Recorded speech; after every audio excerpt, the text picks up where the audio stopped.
What if I told you that yesterday didn't disappear? What if every moment you've ever lived still exists right now, as real and solid as this present moment feels to you? And what if I could prove it to you using nothing but verified physics, logic, and experiments that anyone can replicate? Stay with me, because what I'm about to reveal will fundamentally change how you think about memory, regret, loss, and time itself. The past is not gone. It never left. It's still there, still happening, still as real as it ever was, and the only reason you can't access it is because of how your consciousness moves through the four-dimensional structure of space-time. This is not philosophy. This is physics, proven physics, and once you understand it, you'll realize that nothing is ever truly lost, that everyone you've loved still exists in the moments you shared with them, that every experience you've had is permanent, eternal, unchangeable, and that changes everything. My name is Albert Einstein, and one of the most profound implications of relativity, one that most people never fully grasp, is this: the past still exists, not as a memory, not as a trace or an echo, but actually exists as real as the present, as solid, as concrete, laid out in the four-dimensional structure of space-time, like cities on a map. You can't visit them easily, can't go back to them, but they're there, permanent, unchanging, forever. And I can prove this to you, not with speculation or metaphysics, but with the mathematics of relativity, with experiments, with logical deduction from established facts. The past exists, and today I'm going to show you exactly why, how I know, and what it means for how you should understand your own life, your memories, your losses. Because if the past still exists, then nothing is ever truly gone. And that's either the most comforting truth you've ever heard or the most terrifying, depending on what your past contains. Let me start with a simple question. What does it mean for something to exist? You'd probably say that something exists if it's here, now, in the present moment, if you can interact with it, if it's part of current reality. But what about things that are far away? Does Paris exist if you're in New York? Of course it does. You can't see it, can't touch it, can't interact with it directly, but it's there, at different spatial coordinates than you, and no one doubts this. Distance in space doesn't make things stop existing, they're just elsewhere. Now apply the same logic to time. Something that happened yesterday, it's at different temporal coordinates than you, just like Paris is at different spatial coordinates. But why would temporal distance make it stop existing any more than spatial distance does? Why would yesterday be gone while Paris is simply over there?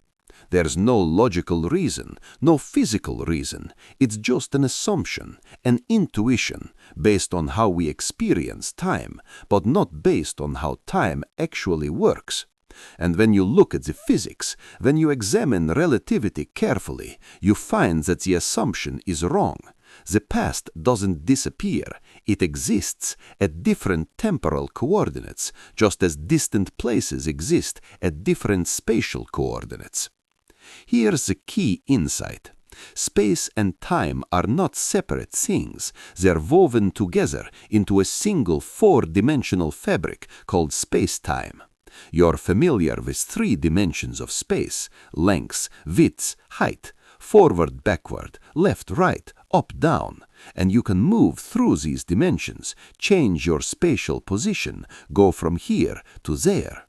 Time is the fourth dimension, and you're also moving through it, or rather experiencing it sequentially, one moment at a time. But just as all positions in space exist simultaneously, even the ones you're not currently at, all positions in time exist simultaneously. Or more accurately, they all exist in this space-time structure. Not simultaneously, because that word implies time, but they all exist, past, present, future, all of them, as parts of the four-dimensional structure. This is what relativity teaches, this is what the mathematics requires, this is what experiments confirm. Space-time is a block, a complete, unchanging structure, and the past is part of that structure, just as much as the present, just as much as places you're not currently at are part of the spatial structure. The past exists right now, always, because space-time exists, and the past is part of space-time. Let me give you a concrete example, something that makes this tangible. Right now, you're reading these words, and you think of this as the present, as now. But simultaneously, because simultaneity is relative, there are other reference frames, other perspectives, for which this moment is in the past or in the future. Imagine an alien on a distant planet moving at high speed relative to Earth. Depending on their velocity and direction, their now, their present moment, might include events that are in our past. Events that happened yesterday on Earth might be in their present. Not because they're experiencing those events, but because their slice through space-time, their definition of simultaneity, includes those events as part of their now. And this is not science fiction. This is a direct consequence of special relativity. Different observers have different definitions of simultaneity, different presents, different nows, and all of them are equally valid. There is no preferred frame of reference, no objective present moment. So if the alien's now includes our yesterday, and if their present is real, then our yesterday must also be real, must still exist, not just as a memory, but as an actual location in space-time, a place in the four-dimensional structure that different observers slice through differently. This is called the relativity of simultaneity, and it's one of the most shocking implications of special relativity. It means there's no universal present, no moment that's now for everyone, everywhere. Different observers have different presents, depending on their motion. And if your present is real, and my present is real, and they're different, including different temporal locations, then all those temporal locations must be equally real, must all exist. Because how could something be real for one observer and not exist for another? Reality doesn't depend on who's observing it. If something is part of reality for any observer, it's part of reality, period. So if the past is part of some observer's present, then the past is part of reality, exists, is real. This is airtight logic, based on established physics. The past exists, and relativity proves it, not as speculation, as fact. Now, you might object. You might say, but Einstein, I can't interact with the past, can't go back to it, can't change it, so in what sense does it exist? If I can't access it, what difference does it make? And this is a fair question, but the inability to access something doesn't mean it doesn't exist. You can't access the inside of a black hole, but it exists. You can't access locations outside your light cone, but they exist. Accessibility is not the same as existence. And the past, while inaccessible to you now, still exists as part of the structure of space-time, as a location you can't currently visit, but that's nonetheless real. Let me tell you about something called a world line. In space-time, objects don't just exist at a single point. They exist as extended structures, lines or tubes stretching through time.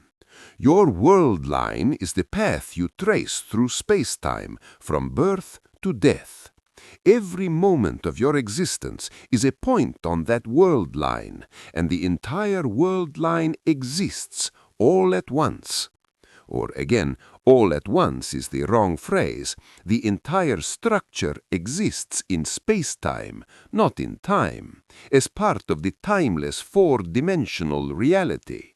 So you, at age 5, playing in your backyard, that's a point on your world line, and it exists right now, not in your subjective experience. You're not experiencing being 5 years old right now, but that moment, that location on your world line, it exists in space-time, as real as this moment you're experiencing. Both are points on the same structure, the same four-dimensional object that is you. And this means your past is not gone. It's there, part of your world line, part of you, forever. You can't revisit it because your consciousness moves along the world line sequentially, experiences one point at a time, but the points you've already experienced, they're still there, still part of the structure, still real. This is what it means for the past to exist, not that you can go back to it, but that it's there, in space-time, permanent, unchangeable, eternal. Now let me tell you about an experiment that confirms all of this: time dilation. If time is just another dimension like space, if the past exists as part of the four-dimensional structure, then time should be flexible, malleable. Just as space can be stretched or compressed, time should be able to run at different rates, and it does. We've measured it. If you take a clock and move it at high speed, it ticks slower than an identical clock that stays still, not because the clock is broken, but because time itself passes more slowly for the moving clock. We've done this experiment countless times, with atomic clocks on airplanes, with particles in accelerators, with GPS satellites. The results are always the same. Moving clocks run slow. Time dilation is real. And what this proves is that time is not absolute, not universal, not the same for everyone. It's relative, dependent on motion, dependent on the reference frame. And if time is relative, if different observers experience different amounts of time passing, then time must be a dimension, a coordinate, not a universal flow. And if it's a dimension, then all points in that dimension exist, just as all points in space exist. The past is a point in the time dimension, and it exists, just as past locations in space exist. You were in Paris last year. You're in New York now. Both locations exist. You were 20 years old 10 years ago. You're 30 now. Both temporal locations exist. Both are part of the structure. Both are real. This is difficult to accept because it contradicts your experience. You feel time flowing, feel the past disappearing, feel the present as uniquely real. But these feelings are artifacts of consciousness, not features of reality. Your consciousness experiences space-time sequentially, one moment at a time, creating the illusion of flow, the illusion of passage, the illusion that only now is real. But this is how consciousness works, not how time works. Time doesn't flow. Time is a dimension in space-time, and all moments in that dimension exist. The past, the present, the future. All of them laid out in the four-dimensional structure. Your consciousness moves through this structure, or perhaps more accurately, is distributed along this structure, experiencing different moments sequentially.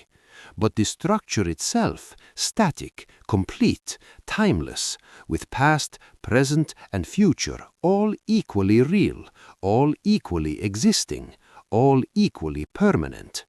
This is what relativity tells us, what the mathematics requires, what experiments confirm. The past exists, and once you truly understand this, once you integrate it into your worldview, everything changes.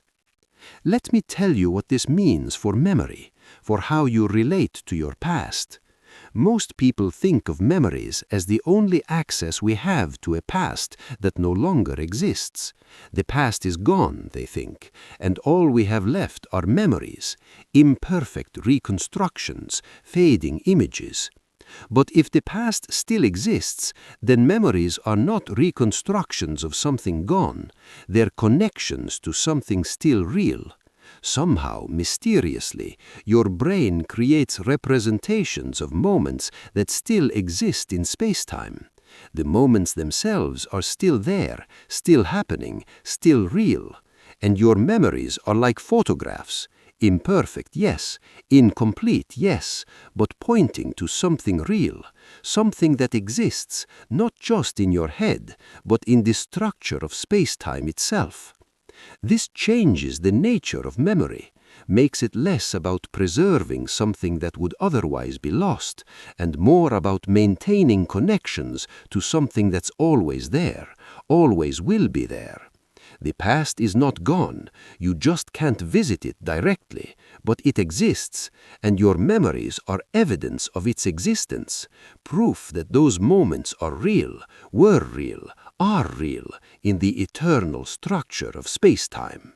And what about regret? About wishing you could change the past? If the past still exists, does that mean you could go back and change it? No. And this is important. The past exists, but it's fixed, unchangeable.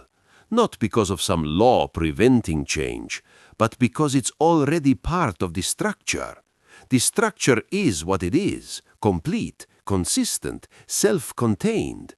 You can't change it any more than you can change the shape of a mountain by wishing. The mountain has its shape, the past has its events. Both are part of reality, both are fixed. So regret, in the sense of wishing the past were different, is pointless. The past is what it is, will always be what it is, because it exists permanently in space-time. You can learn from it, can be shaped by it, can use it to inform your choices going forward, but you can't change it, can't erase it, can't make it different than it was. This is harsh, I know, offers no comfort to those burdened by past mistakes, but it's true. And accepting it, really accepting it, can be liberating, because it means you can stop wishing things were different, can stop torturing yourself with what-ifs.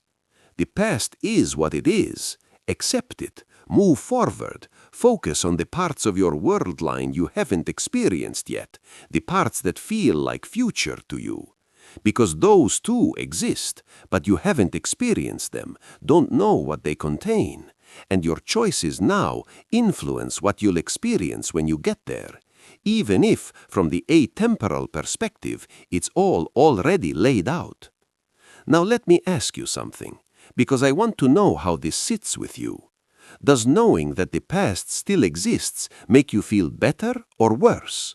Does it comfort you to know that good moments are permanent, eternal, still happening in some sense? Or does it disturb you to know that bad moments are also permanent, unchangeable, forever part of the structure? How does this change your relationship to your own history, to your memories, to your regrets? Leave a comment below, share your reaction, because this is profound. This is about the nature of existence, about what it means to have a past, to have a history, to be a being extended through time. And different people will feel differently about it.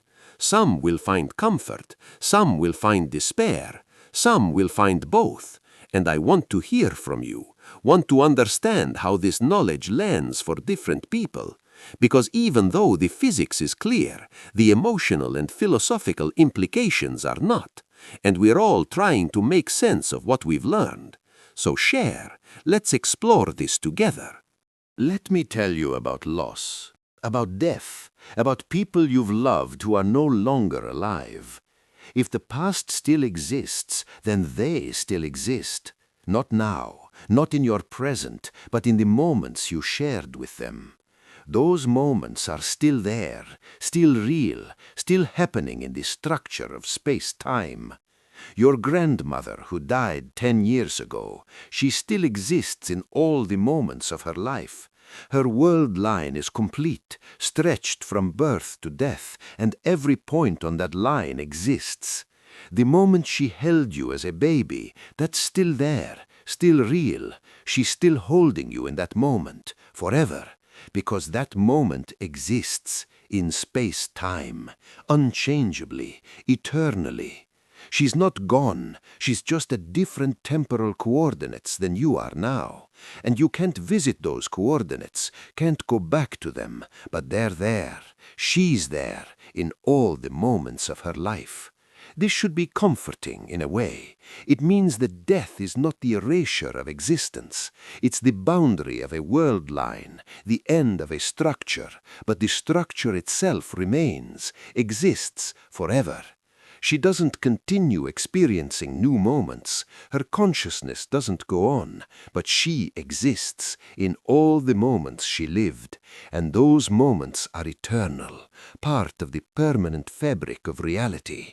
Nothing can take them away. Nothing can take them away. They are what they are, forever.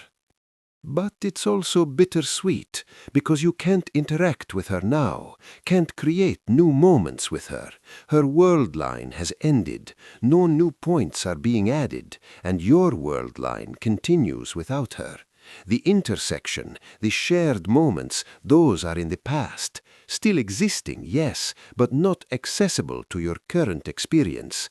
So you feel loss, you feel absence, even though she still exists, because she doesn't exist in your present, doesn't exist in the moments you're experiencing now.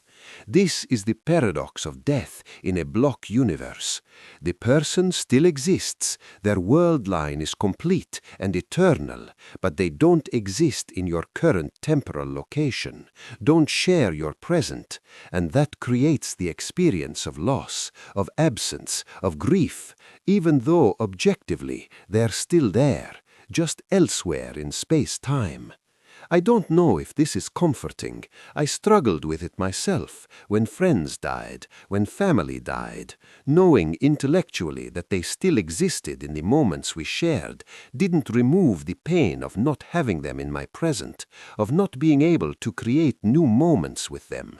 So I don't offer this as a solution to grief, but as a truth, a perspective that might in time bring some measure of peace. The people you've loved, they still exist in the moments you shared, and those moments are eternal. Nothing can take them away. They're part of the structure of reality itself, forever. Let me tell you one more thing about why the past must exist. It's a logical argument, simple but powerful. Consider the universe as it was 1 billion years ago. Stars forming, galaxies colliding, processes unfolding across vast stretches of space and time. Now, light from those events is still traveling through space, still on its way to distant observers. If we point a powerful telescope in the right direction, we can see galaxies as they were billions of years ago. We're literally looking at the past, not a reconstruction, not a simulation, but actual light that left those galaxies billions of years ago and is only now reaching us. So the past is not gone. It's still arriving, still observable, still part of reality. Light is information, and that information is traveling through space-time. And when it reaches us, we see the past directly, not as memory, as observation, as current evidence of something that still exists. This proves directly and undeniably that the past exists. We're observing it right now. Every time we look at distant stars or galaxies, we're seeing the past. And if we can see it, it must exist, must be real, must be there in space-time, waiting for its light to reach observers. And this is true for everything. Every past event is still there in space-time. Light from it is propagating outward. Information about it is spreading through the universe, and observers at different distances will see it at different times. To a nearby observer, it's the recent past. To a distant observer, it's far in the future, something they haven't seen yet. But the event itself, it exists at specific space-time coordinates, real, permanent, unchangeable. This is what space-time is. This is what relativity teaches. This is what observation confirms. The past exists, not as a fading memory, but as an eternal reality, part of the structure of the universe itself. And once you understand this, once you really grasp it, it changes everything. How you think about time, about loss, about memory, about your own existence. Because you're not just a being in the present, you're a four-dimensional structure extended through time, and every moment of that structure exists. Past, present, future, all of it, real, eternal, unchangeable. That's what you are, that's what the past is, and that's what relativity proves. So what should you do with this knowledge? How should you live differently, knowing that the past still exists? I think it should make you more careful, more intentional, more mindful of what you're creating, because every moment you live becomes part of the eternal structure, becomes permanent, can never be undone. So create good moments, meaningful moments, moments worthy of eternal existence, because they will exist eternally, as part of your world line, as part of the structure of space-time. And it should make you more accepting, more at peace with what has been, because the past is unchangeable, fixed, part of what is. Regretting it accomplishes nothing. Wishing it were different is like wishing mathematics were different, pointless. The past is what it is.